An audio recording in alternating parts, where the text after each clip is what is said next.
Bonjour à toutes et à tous. On va continuer donc ces vidéos sur le quatrième CM de géographie de la population, sur les dynamiques démographiques, en regardant maintenant les enjeux autour de la natalité. Heu, donc on a vu, hein, la transition démographique, là on fait la natalité, puis on fera la mortalité et on va commencer par regarder la fécondité, donc le nombre d'enfants par femme, à l'échelle mondiale.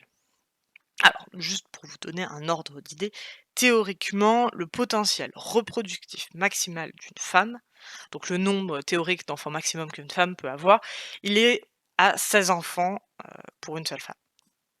Très, très, très peu de gens atteignent ce niveau maximum. Et bon, ça c'est pour l'anecdote, hein, le plus haut niveau de fécondité observé s'élève à 8,5 enfants par femme dans la secte Utérite au Canada entre 1926 et 1931. Pourquoi? Bon, bah, si ça vous intéresse, vous pouvez, chercher, mais globalement, une des raisons principales, c'est que la contraception est interdite à ce moment-là et maintenant qu'elle est autorisée, bah, la fertilité, enfin le nombre d'enfants par femme réduit. Mais voilà, c'est le plus haut niveau, dans une société, c'est 8 enfants et demi par femme. Bon, si on revient à l'échelle globale, on constate une baisse globale de la fécondité, à l'échelle mondiale. Je croyais voilà, mince. Oui, c'est celui-là, c'est ce graphique-là. Globalement, entre 1950 et 2003, non, pas 2003, 2015, pardon, entre 1950 et 2015, on passe de 5,4 enfants par femme à 2,5. Donc en gros, c'est divisé par 2. C'est même un peu plus que divisé par 2 en 75 ans. Et le taux de fécondité est variable selon les sociétés, selon les pays. Ici, on a une carte à l'échelle nationale, donc on va voir en fonction des pays. Et on a, on va faire la division en fonction du seuil de renouvellement, hein. Est-ce qu'on est, au-dessus ou au-dessous de 2 enfants par femme? Bah, il y a des pays où le taux est faible, sous ce seuil de renouvellement. C'est déjà le cas de l'Europe, par exemple, puisqu'actuellement en Europe, on a un solde naturel enfin, du coup, pas un solde naturel, mais un taux de fécondité de 1,56 enfants par femme. Alors, qu'est-ce qui explique que ces chiffres soient aussi bas? Bah, déjà, c'est un héritage historique, les taux n'ont jamais été très élevés. Ça s'explique pour plein de raisons, hein, mais par exemple, un contrôle des naissances qui était fait par les individus eux-mêmes, une répression de la sexualité hors mariage qui était très mal vue et donc qui amenait à une auto-régulation. Cet héritage historique. On a également actuellement, le constat d'un mariage tardif des femmes. En Europe, c'est 26 ans en moyenne pour l'âge du mariage et donc ça veut dire que toute la période de fertilité avant les 26 ans n'est pas exploitée pour faire des enfants dans un cadre où, on est sur des sociétés où, voilà, la sexualité hors mariage, alors même si maintenant évidemment ça a changé à l'échelle de l'Europe, elle reste minoritaire. Et également un célibat féminin qui est important puisqu'on estime que c'est environ 12 d'une classe d'âge de femmes qui n'est pas en couple, donc qui potentiellement a moins de chances de faire des enfants. Donc ça concerne l'Europe. Il y a d'autres pays où le taux est faible et sous le seuil de renouvellement, c'est le cas de pays émergents, comme la Chine, le Brésil ou l'Iran, qui ont également voilà, un taux de fécondité assez faible. Mais on a à l'autre extrême du spectre, des pays où le taux de fécondité est élevé. C'est le cas, de l'Afrique subsaharienne, donc on en a parlé, mais aussi de l'Asie centrale. Le pays où le taux de fécondité est le plus élevé, c'est le Niger. Le Niger avec un taux de fécondité de 7,6 enfants par femme. Heu juste, autre, chiffre sur le Niger, hein, si ce taux de fécondité est aussi élevé, c'est parce que la mortalité infantile est très élevée aussi puisqu'elle est, plus de 10 dans les 5 premières années de vie. Voilà, il y a un lien très fort entre, la mortalité infantile et le nombre d'enfants par femme. Voilà pour la situation, mondiale. On va regarder maintenant les facteurs qui font varier, la natalité. Et d'abord ceux qui font baisser la natalité, qu'est-ce qui a un impact sur la baisse du nombre d'enfants? Donc à l'échelle mondiale, on l'a dit, le taux de natalité est en baisse dans le monde et c'est quelque chose qui arrive, c'est un recul structurel qui arrive lors de la deuxième phase de la transition démographique. Alors, ce qui est intéressant, c'est que ça dépend, plus finalement des représentations que des réelles conditions de vie matérielles. Mais, ces conditions de vie matérielles ont un impact, hein, et elles sont nécessaires pour permettre une baisse de la natalité. Mais finalement, c'est un lien fort avec les représentations et notamment, c'est une conséquence, on l'a dit, rapidement, hein, mais de la chute de la mortalité. C'est-à-dire, dans une période où il y a une mortalité élevée, on fait beaucoup d'enfants en espérant qu'il y en ait suffisamment qui survivent. Là, si les enfants ne meurent plus, il y a plus besoin de faire beaucoup d'enfants pour être sûr qu'il y en ait au moins un qui survive. Enfin, c'est un peu cynique, hein, mais très concrètement, ça se passe comme ça. Et on a dit le coût des enfants augmente. Et quand le coût des enfants augmente, on ne peut pas forcément toujours se permettre d'avoir une famille nombreuse. Et pourquoi le coût des enfants augmente? C'est, par exemple, c'est le coût de l'éducation. Déjà, si on veut offrir à chacun une bonne éducation, bah, ça coûte cher. Mais en plus, il y a progressivement, dans beaucoup de pays, la mise en place de lois contre le travail des enfants. Et donc on passe d'une situation où avant les enfants travaillent, donc ils rapportent de l'argent, à une situation où ils ne peuvent pas travailler, mais ils doivent, être éduqués, rentrer dans le système éducatif et là, ils coûtent de l'argent. Donc du point de vue financier, ça devient un coût au lieu d'être, on va dire, même un peu intéressant. Et puis il y a aussi, on est dans un contexte mondial d'urbanisation. C'est-à-dire qu'il y a un coût plus élevé du logement, quand il est en ville et donc, bah, si vous habitez en ville, comme la majorité de la population mondiale, et ben, il vaut mieux éviter des familles trop nombreuses, si, vous voulez être dans des bonnes conditions. Donc voilà, l'aspect du coût, joue un rôle et il y a un autre, élément qui joue un rôle, c'est la réduction des inégalités hommes-femmes, qui joue un rôle important dans la réduction de la fécondité. C'est notamment par, l'éducation des femmes. Vous avez ici, alors, je ne sais pas si vous avez fait, ça en statistique, mais globalement, tout ce que vous avez à en comprendre, c'est qu'il y a un lien statistique entre le taux d'alphabétisation des femmes et le nombre d'enfants par femme. Les femmes qui ont reçu une éducation, elles ont moins d'enfants, elles les ont plus tard. Pourquoi elles les ont plus tard? C'est parce que, être, éduquée, quand on est une femme, ça retarde l'âge moyen du mariage. Il y a une vie professionnelle aussi qui, on peut décider de retarder, l'âge des enfants pour atteindre tel poste ou quoi. Et puis il y a tout simplement aussi une meilleure connaissance des techniques de contraception. Et donc, non seulement les femmes éduquées ont moins d'enfants et elles les ont plus tard, mais les enfants qu'elles élèvent sont en meilleure santé et vont plus longtemps à l'école. Ça, c'est ce qui ressort des études. Donc, d'où l'importance de l'éducation des femmes dans cette idée-là de transition démographique. Et puis, il y a un autre aspect qui joue, c'est la diffusion de la contraception. Donc, on va prendre un petit moment pour parler de contraception. Dans le monde, 60% des couples en âge de procréer ont recours à la contraception. Donc ça touche plus de la moitié des couples du monde.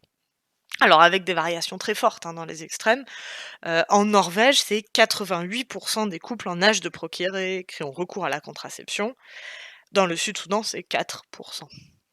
Donc ça veut dire qu'une partie des femmes ou des hommes, enfin en tout cas des personnes qui voudraient, contrôler les naissances, grâce à des techniques de contraception n'y ont pas tout accès, hein. On estime que c'est, un peu moins de 200 000, heu, je sais plus si c'est 200, oui je crois que c'est 200 000 femmes, souhaitant avoir recours à des techniques de contraception et n'ayant pas accès dans le monde. Et donc on va regarder un peu les méthodes utilisées. Donc vous avez ici, un diagramme avec la répartition des différentes méthodes. Et juste un petit point, qu'est-ce qu'on entend par méthode traditionnelle? Méthode traditionnelle, c'est soit la méthode du retrait, du coït interrompu, soit la méthode du calendrier, c'est-à-dire, n'avoir des rapports que, en dehors des périodes de fertilité. Globalement, c'est des méthodes qui sont assez peu fiables, surtout en comparaison avec les autres.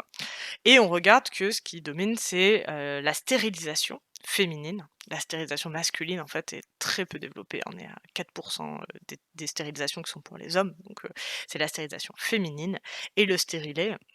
Et en fait, pourquoi c'est le plus employé? C'est parce qu'en fait, c'est les techniques qui sont favorisées dans les pays en développement, alors que la pilule et le préservatif masculin sont plus utilisés dans les pays développés. Je vais juste faire un point sur la stérilisation, hein, qui est une méthode définitive. C'est pour les femmes, c'est la ligature des trompes, hein, donc le système reproducteur ne peut plus fonctionner et elle est très pratiquée, cette, stérilisation en Amérique latine. Heu et là, vous avez l'exemple, du Salvador, en Amérique latine, ou quand vous regardez les chiffres, hein, la moitié des méthodes de contraception, c'est, de la stérilisation. Et si on regarde, si on vous donne un chiffre en fait, parce qu'il est pas présent là-dessus, mais je vous le donne, en c'est un chiffre de 2004, hein, il est un peu vieux, mais il m'a beaucoup marqué, c'est pour ça que je voulais le partager avec vous. Il y a un quart des femmes de moins de 30 ans qui ont été stérilisées. Donc c'est y compris pour des femmes plutôt jeunes, hein. Heu, 1/4 des femmes de moins de 30 ans ont été stérilisées en 2004 au Salvador. Donc c'est très utilisé. Globalement, y on voit que c'est, relativement stable, mais qu'on développe de plus en plus aussi, c'est des implants, une autre méthode de contraception qui a l'avantage de ne pas être définitive. Dans cette diffusion de la contraception, il y a un rôle, qui est joué par les associations, qu'elles soient privées ou qu'elles dépendent de l'État.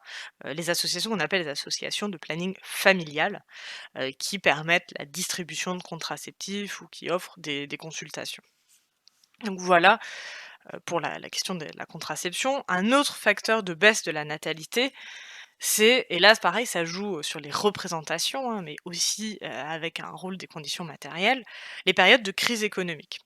Si on reprend, le graphique de la Suède, on voit qu'il y a un trou, à un moment, ici, c'est les années 30. Eh ben, c'est la période de la Grande Dépression, donc crise économique mondiale, hein, après suite au crash boursier de 1929. Ah bah, cette période de dépression conduit à une baisse de la natalité, qui est pas une baisse de la mortalité, mais c'est alors que quand il y a des guerres, il y a, une augmentation de la mortalité, puisque, bah, il y a des hommes qui sont au front, voire les civils meurent, mais il y a aussi, une perte de confiance dans l'avenir et donc on fait moins d'enfants. Voilà, sur les périodes difficiles, il y a une baisse de la natalité et on va regarder maintenant les facteurs d'augmentation de la natalité. Et ben, c'est une bonne continuité parce que ça arrive juste après les périodes de guerre. Il y a une augmentation, une reprise des naissances. C'est le cas pour toutes les guerres, mais ça a été très, très marqué après la Deuxième Guerre mondiale et après la Deuxième Guerre mondiale, on parle du baby boom, pour parler de l'augmentation très forte de la natalité dans tous les pays touchés par la guerre. Donc ce baby boom désigne une forte augmentation des naissances dans les pays touchés par la guerre entre les années 1940 et les années 1970. Alors le phénomène n'a pas été complètement compris, mais une série de causes a été mise en avant pour l'expliquer. Déjà des causes psychologiques. La guerre crée un sentiment de perte et on cherche à le compenser. Des causes économiques. Il y a une bonne situation économique après-guerre, puisqu'il faut relancer l'économie, qui incite les gens à faire des enfants. On a souvent des situations de plein emploi, on va dire qui sécurisent, qui donnent confiance à l'avenir. On a l'idée que l'enfant aura une vie encore meilleure que la sienne, donc on fait des enfants. Donc ça rejoint, à partir d'une cause économique, on finit par rejoindre une cause psychologique. Et puis il y a des causes institutionnelles, avec souvent des mesures politiques qui incitent à faire des enfants. Et c'est ce qu'on va voir, dans cette, 3 sous-partie avec les questions du rapport entre les politiques et la natalité, avec déjà les politiques natalistes et le fait d'encourager les gens à faire des enfants. Heu et je vous ai mis une petite citation, alors je ne sais pas si elle est réellement de Mao, mais elle a été attribuée à Mao et je trouve que ça illustre très bien l'idée des politiques natalistes. Un homme, c'est une bouche, mais ce sont surtout 2 bras. Et ce qui est intéressant, c'est que c'est un discours, nataliste que la Chine a eu au début des années 50. Alors que maintenant, on a une image de la Chine et de ses politiques de limitation des naissances dont on parlera juste après, hein. Mais, il y a eu un moment où au contraire, il y a eu un encouragement des naissances. Et je vais développer un autre exemple, je vais développer celui de la France, dès 1943. Donc, le gouvernement en place, c'est le régime de Vichy, qui met en place des politiques natalistes importantes, puisque, la devise, c'est, travail, famille, patrie, hein, donc il y a un intérêt fort pour la famille. Il y a la mise en place, d'allocations familiales importantes, une popularisation de la fête des mères. Alors elle n'a pas été inventée, mais elle a été vraiment, en relancée et popularisée à ce moment-là. Des lois, qui encouragent, la natalité avec, par exemple, une, politique extrêmement répressive contre l'avortement qui est même puni de mort. Et donc l'objectif, tout ça, c'est d'encourager la natalité pour augmenter le nombre potentiel de soldats. Et cette politique nataliste, elle est poursuivie après-guerre, Vous avez ici une citation de Charles de Gaulle de 1945, hein: «Le manque d'hommes et la faiblesse de la natalité française sont la cause profonde de nos malheurs». Il appelle à la vie de 12 millions de beaux bébés qu'il faut à la France en 10 ans, hein, donc on continue à encourager les naissances. C'est fait grâce à des mesures de protection sociale. Par exemple, il y a un ministère de la population, qui doit étudier tous les moyens matériels et moraux susceptibles de contribuer à l'accroissement quantitatif et à l'amélioration qualitative de la population. C'est une citation, hein, pour, qualifier, le rôle de l'INED qui était placé sous la tutelle de ce ministère. Et dans la sécurité sociale qui est créée à la Libération, les allocations familiales, elles représentent à ce moment-là 40 du budget. Donc voilà, des politiques natalistes, des incitations à avoir des enfants. Heu, on va voir maintenant les incitations à en avoir moins. Ça va être un peu plus long. On va partir sur l'exemple de la Chine parce que, c'est sans doute, de ce que j'ai trouvé en tout cas, le pays où la politique de limitation de la population a été le plus loin. Donc on va détailler un peu cet exemple. Donc l'objectif pour la Chine de ces politiques de limitation des naissances, c'est de réduire la taille des familles pour limiter la croissance de la population. Et pourquoi ils en sont arrivés là? C'est, la peur que le développement démographique soit trop rapide et qu'il ne vienne compromettre le développement économique du pays. Donc à partir, de l'indépendance de la Chine, on a eu une alternance de phases, de limitation et d'encouragement des naissances en fonction des besoins en main-d'œuvre ou de la menace de la famine, hein. Je vous ai mis la citation de Mao, donc la phase à un moment de on encourage et puis finalement, il y a, des famines et puis finalement on dit qu'il faut plus d'enfants, enfin ça alterne. Il y a eu 2 premières campagnes de limitation des naissances en 1956, puis une autre en 1962, qui ont eu un peu de succès, mais pas partout et donc il y a eu un durcissement par la suite à mesure que, la population chinoise augmentait de manière très importante et donc nous, on va commencer à détailler à partir de la troisième campagne qui a eu lieu en 1971. Cette troisième campagne, on va partir du résultat directement, c'est ce que vous avez sur le tableau.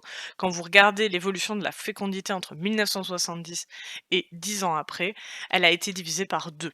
Et ça, c'est du jamais vu, en fait. C'est la plus forte baisse jamais enregistrée dans le monde en un temps si court, de baisse de la fécondité, hein, divisée par 2 en 10 ans, divisée par 2, ouais, en 10 ans, sachant qu'elle était quand même à 5,7 enfants par femme. Alors cette troisième campagne de 1971, qu'est-ce qu'elle fait? Elle impose 3 consignes: se marier tard, espacer les naissances et réduire sa descendance. Avec des distinctions selon qu'on soit citadin, paysan ou minorité ethnique. Alors minorité ethnique, ça concerne très peu de gens, donc ça n'a pas eu d'influence significative. Donc la différence principale, c'est entre citadin et paysan. Les paysans avaient le droit d'avoir un peu plus d'enfants parce qu'il y avait besoin de mains pour le travail de la terre. Mais par exemple, les citadins avaient l'interdiction de se marier avant 25 ans pour les femmes et 28 ans pour les hommes. C'était interdit de se marier avant 28 ans pour les hommes et interdiction d'avoir plus de 2 enfants. À la campagne, c'est un peu plus tôt, les femmes peuvent se marier à partir de 23 ans et les hommes à partir de 25 ans et ils peuvent avoir 3 enfants. Dans tous les cas, que vous soyez citadin ou paysan, il fallait espacer les naissances d'au moins 3 à 4 ans. Donc voilà, des mesures assez fortes qui ont été efficaces parce qu'il y a aussi eu un gros contrôle social, qui agissait vraiment partout, avec du harcèlement à domicile, des dénonciations publiques, une pression collective. Les gens qui respectaient pas étaient privés de tickets de rationnement, donc une forte pression qui a réduit très fortement la fécondité. Mais ça n'a pas suffi, par rapport à ce que souhaitait le gouvernement, parce qu'en fait, il y a une inertie. Même si on réduit le nombre d'enfants par femme, quand il y a beaucoup, beaucoup, beaucoup de jeunes, et ben, ils font quand même des enfants, même s'ils en font pas beaucoup par personne. Et donc, pour aller plus loin, la Chine a instauré la politique de l'enfant unique en 1979. Alors, c'est un engagement officiel des couples qui doivent signer un certificat d'enfant unique. Et s'ils respectent la politique de l'enfant unique, ils obtiennent des gratifications qui sont variables selon les endroits. Mais ça peut être des primes mensuelles, la gratuité des soins médicaux et de l'école pour l'enfant, des facilités de logement, l'attribution d'un lopin de terre supplémentaire pour les paysans, des pensions de retraite qui sont bonifiées pour les salariés des entreprises d'État. Donc, des mesures voilà, de gratification si on a un enfant. Mais par contre, si à la naissance d'un deuxième enfant, ou pire, d'un troisième, on perd les avantages et on peut avoir des sanctions. remboursement des primes perçues, des retenues sur salaire entre 10 et 30, des amendes. Alors toujours, ça varie selon les endroits, mais là, les amendes dans certaines provinces, ça peut être l'équivalent du salaire annuel d'un ménage entier. Ça peut être la confiscation d'une partie du lopin de terre familial. Ça peut être même un licenciement en cas de récidive pour les salariés de l'État. Donc on voit des sanctions qui peuvent être quand même très fortes. Alors il y a une évolution puisque ça dépend des lieux, ça dépend aussi des années. Il y a par ça a parfois atteint des obligations très fortes, hein. Certains couples ayant eu 2 enfants ont dû subir des stérilisations et puis ça passe aussi par des formes incitatives, ça c'est la diapo que vous avez, des affiches de propagande, aussi pour, valoriser ce modèle. C'est rentré en fait même, dans la constitution chinoise en 1982, hein. Le mari et la femme ont le devoir de respecter le planning familial, c'est un article de la constitution.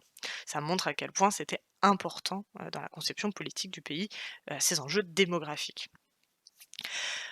La conséquence, ça a très bien marché. L'indice de fécondité, il passe sous le seuil de renouvellement des générations en 1990 et ça entraîne un vieillissement de la population actuellement.